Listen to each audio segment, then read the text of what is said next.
สบายดีมื้อนี้ยำเกี่ยวข้าวเนาะได้สิมาเนี่ยก็เขาว่า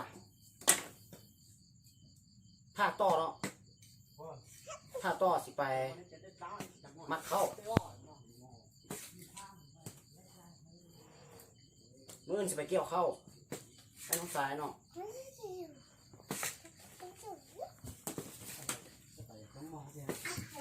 ถ้าต่อ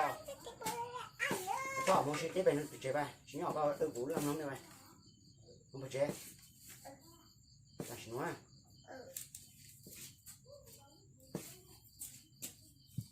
วันนี้ไอ้สิมาท่าต่อเนาะมื้อนี้สิไปมาเข้า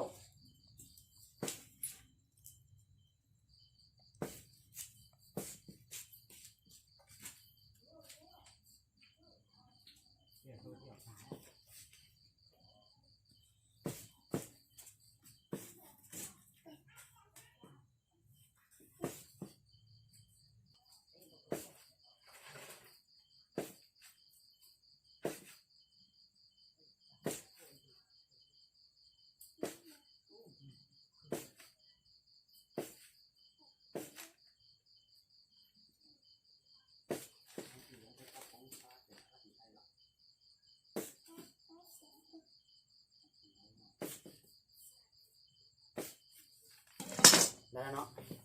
ดึงเลยเริ่มง่ายๆเลยโอ้ยยังแบบหนักมันพังไหม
ไอ้ของร้านก็ให้เป็นเนาะนี้เนาะ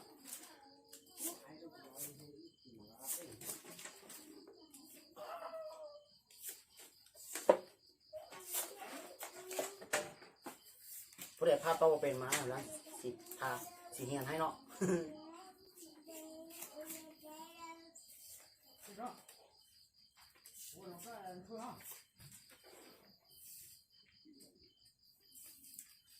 นี่แล้วหลายตัวเนาะเปลี่ยนเนาะ